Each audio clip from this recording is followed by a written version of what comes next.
Hi everybody, Bradley here from InnerDrive. I'm joined today with teacher and author Michael Chiles. Michael, how are you doing?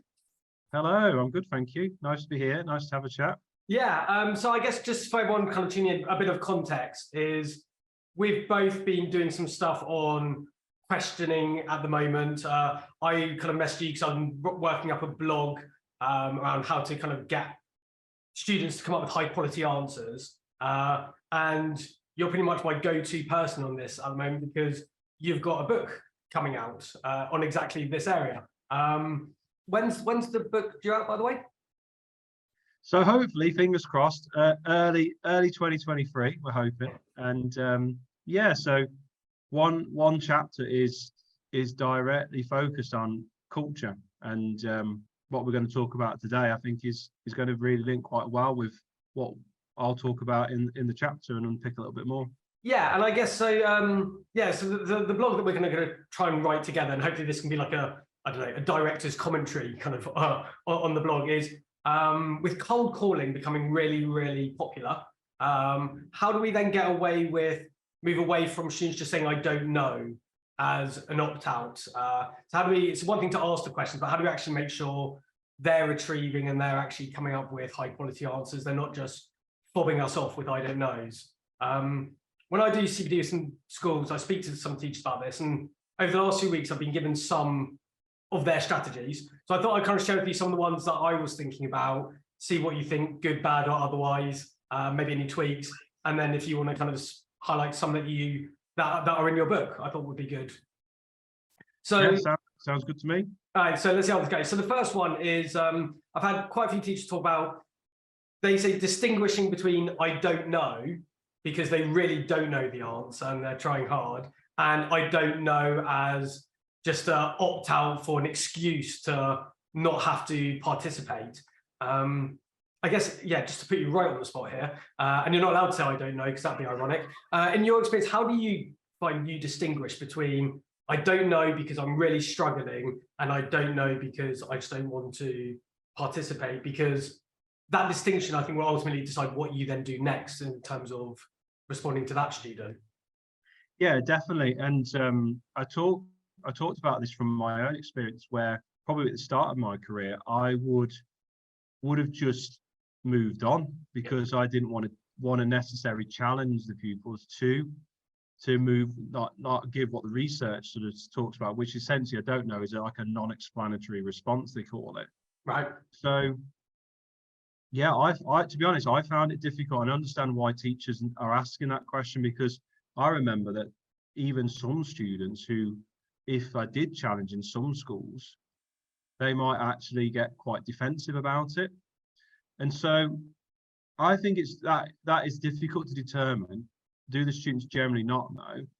And are they just being lazy? But when I've read the research, I think that creating that culture whereby neither of those responses are acceptable, but you don't necessarily tell the students that, but you do it so that you flip the narrative of their attempt for a don't know. So you give them some sort of, but when I looked into research, you give them some sort of hook back in to give them a chance that even if they genuinely don't know or they're being lazy, you can encourage them to have that participation with a more meaningful response. So I'll just give you an example of what I'm thinking of. So I'm asking a question. So I say, well, what's attrition?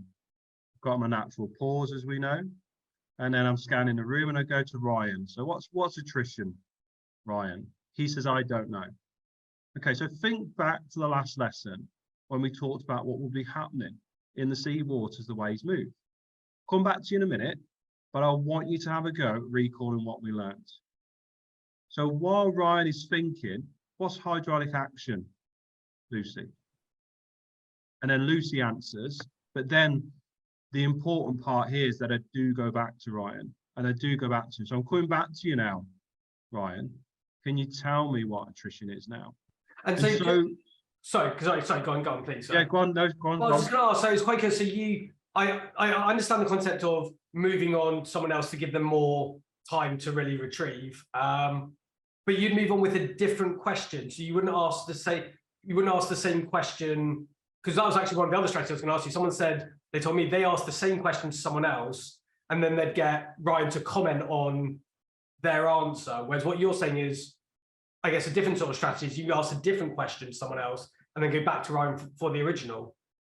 Yeah, and I think both of those routes Yeah. are plausible, I think. But and I suppose it depends on the context of the lesson that the teacher's teaching, the knowledge that they're looking at. But I think from that context, you've got those two sides, haven't you, where you genuinely want to get Ryan to think. You've given him a little bit of a hook to have a think, to sort of instigate some sort of retrieval. You've given space for that retrieval, a bit of time, whilst you ask a different question that's linked to the learning that you still want to unpick, and then you go back to Ryan.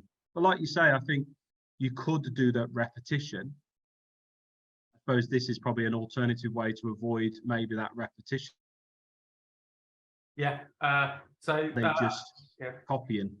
Yeah, no, that makes sense, because I guess one of the things, so I taught for a few years in college, like many years ago, and one of the things I was always worried about when I was there was kind of getting into this almost like confrontation, but then I worried that like, the pendulum swung too much the other way and I was just letting people get away. So what happens then for you if Ryan then keeps saying, I don't know? Do you at some stage then have to move on, or do you kind of, is non-participation not an option? I guess is the question. Yeah, I think that's what you want to work towards, and I think that's really challenging. And I think I even talk about it in the book, actually, in the chapter. I think at the start of an academic year, I suppose it's sort, there's always like a continuum line with any pedagogy strategy, isn't there, where you're starting from the beginning as a teacher, where you want to get it to your sort of own mastery level, if you like, where you're able to really sort of like deliver that pedagogy strategy in your own classroom.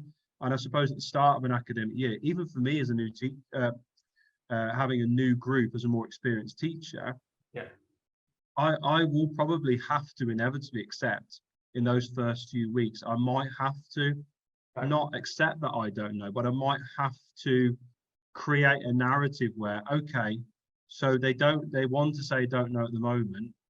I'm going to narrate that that's not what we're looking for in a positive way, a positive framing.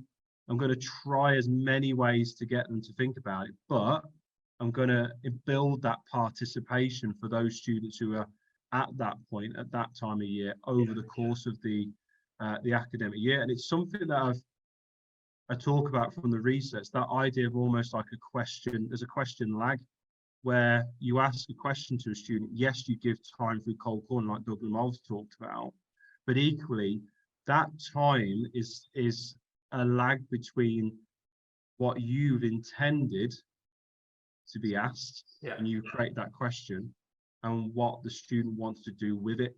And there's so many different like factors that could interrelate with that. And I suppose as a teacher listening to this or reading the blog, I think that it's what can you do to build that participation so that you get to a point where those students who are shy, who maybe don't see the point in that particular question, or who think they already know the answer, so they're just not going to respond, where how you can get them on board.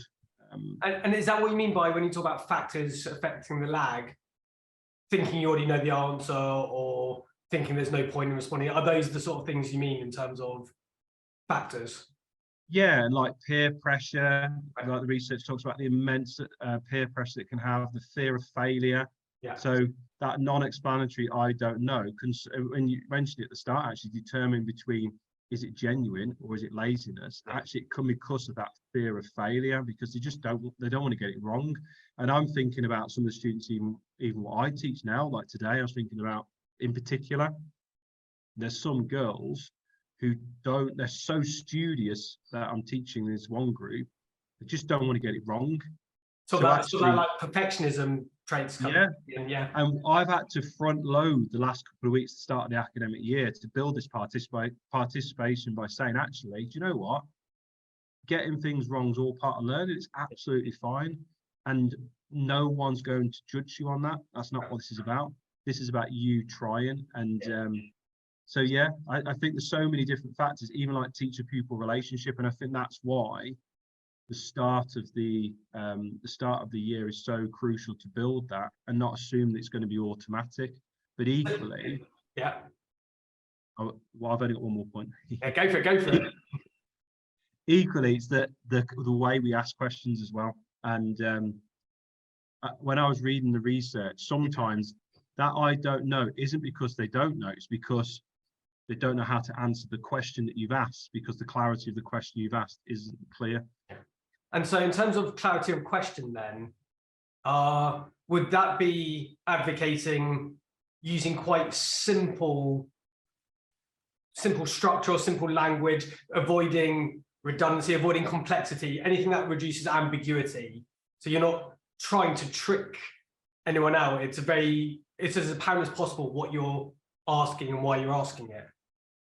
Yeah, definitely. There's some research about the hallmarks of a great question from as a research study by Barrel and D'Antonio, and they said there's some considerations around curating effective questions, things like containing words that are easy understood. Yeah. It's stated simply, so no clutter around it. We as teachers like to fluff it up and fill the gap of the space where there's a bit of silence. There's not an additional question hooked on straight away because there's too many cognitive processes they've got to go through there. And they talk about an individual thinking operation per question. So I've come up with like a 4-step process of what teachers can do when they're creating their questions to help with that. Right. So obviously that's a good teaser for your 4-point process. If I can go back to something you said just before, because it's something I'm terrible at when I present, is, and I don't know where it comes from, this fear of silence, sort of the awkwardness. I don't know if it's a cultural British thing or I don't know what it is, but why do you think sometimes there is this fear of silence, that we can't just let stuff linger for an extra 5 or 10 seconds, that we feel the need to rush in and move on? Where do you think that kind of, I don't want to say fear, it makes it sound like so dramatic, but like that uncomfortableness with silence, where do you think it comes from? I think it's the belief that it's awkward. Right. As humans, like if there's I suppose if you're sat at a dinner table, aren't you, and you're out with a group of friends and there's that moment of silence and it's just really awkward, isn't it? It's that awkward feeling. Actually, could be you're just enjoying your food. And I think that even in the classroom, just let them have that moment of reflection. And I think because we want to help, that's just the general. That's why you got into the profession. Yeah, it's just the way we're tuned as teachers. We want to fill the gap, and all the research around questions says that actually we ask hundreds of questions a day as teachers. We're like question masters, but actually probably sometimes we ask too many at one point. And even for me, I suppose I think I tweeted about it last night actually, and I got a response. Students a bit of breathing space, but actually, even for me, as a teacher of 15 years, I still sometimes jump in without even thinking about it. Yeah. And actually, I have to say to myself, right, I need to give them a little bit of time and space. Yeah, makes sense. Makes total sense. I've got this theory. I'll see what you think. This is completely unscientific, this theory. People have been so scarred by years of an emphasis on engagement at all costs, and B, this sort of misperception of learning looks like literally like neurons firing back and forth. That if I go into another classroom and I observe learning, if anyone could try to do that, it should seem like it's really dynamic, and therefore silence is seen as the opposite of that. Whereas actually silence is integral, or not science, like thinking time is integral to the learning. But for years, it's kind of, it feels now counterintuitive to think about learning in those terms, especially in the lens of either engagement or this kind of snappy back and forth that you often see. Yeah, definitely. And there's a phrase that silence is golden. I think it was a song as well, wasn't it? Yeah, Simon and Garfunkel, I think. Someone probably correct me if I got that wrong. I think yeah. Yeah. Yeah, I think it is. So you're right. Yeah, I think it is. It's that, especially for more experienced teachers who maybe have been judged by others where they've said, well, there was too much of a pause, or there's too much silence, there was too much time for them to think. Well, actually, like you say, there needs to be more time for them to think, because it shouldn't be. I remember there was a strategy of you want to do like a quick fire round, and I think the idea of peppering questions is okay in some contexts, but when they're learning new information, when you're trying to unravel what they know, maybe taking that bit of time and not peppering it at them will actually help to get a more explanatory response from them, and B, improve participation, because they won't feel like they're on the spot. Nice. Yeah, makes total sense. In terms of not being on the spot, I've got one other strategy that someone told me about that I thought I'd see your thoughts on. I can't remember who it was who they heard this from, so it's kind of, once or twice removed. If you ask students a question, they say, I don't know, they were told to follow up with kind of, okay, like, well, what do you think? Because what do you think is a bit softer, it's not as definitive, so you're not putting your head above the parapet. It should reduce fear of failure a bit more. And I thought that was quite a nice way of reducing sort of the perfectionism, fear of failure, by then kind of following with, well, okay, so what do you think? Have you heard of that before? Is that something you use, advocate? Your thoughts? Yeah, definitely. What do you think? Or, okay, so sometimes they might say, oh, I haven't had a chance to think about it. So I'll say, okay, so if you did have chance, what would you say? And suppose, like you say, it's offering that chance through a almost like low threat environment, isn't it? Where you're just inviting them to, and I suppose that's why I that whole idea. Participation means that you might get something wrong, but that's absolutely fine. And sharing your thoughts and what you think. Yeah. I also use that phrase with a lot of students, and I show it to them as well, model it to when students do it, when they actually do it through, like you say, well, what do you think? Or what would you have written? And they say, well, I was thinking of writing this. And I was like, do you know what? That's because sometimes that instinct of what you thought was right is often right, and give it a go. Giving them permission to kind of share it. Is that partly what you meant earlier about when you talked about front loading, by the way, in terms of kind of getting your explanation or justification in to set the tone before you then ask the questions? Is that what you meant by front loading? Yeah, narrate. So I like to narrate it, and I talk about it in the book as well. The research talks about it as well, narrating what I'm going to do or why I'm going to do it, or what's coming next and why it's coming next. Right. And I think that helps to alleviate that fear of failure or that pressure that some students have, and that question lag, because that's there. And I suppose that sometimes if you do put students on the spot, some students will thrive with it, but other students won't. And I suppose it's that judgment. Will that group be able to cope with that? And some students will be able to, and as a teacher, you'll quickly realize that. But in some cases, some students won't. And I suppose it's how can you find routes in which to improve participation? And with some students, front loading it, saying what's coming next, can actually help to do that. And I guess just because I'm just conscious of time, that's why no strategy kind of works off the shelf and in isolation, in terms of there isn't one thing that anyone can do to help with I don't know, because you have to know your students, know which ones will respond better to different strategies, and that's why the teacher-student relationship is always, it's going to underpin any strategy, and it's going to be key, I guess.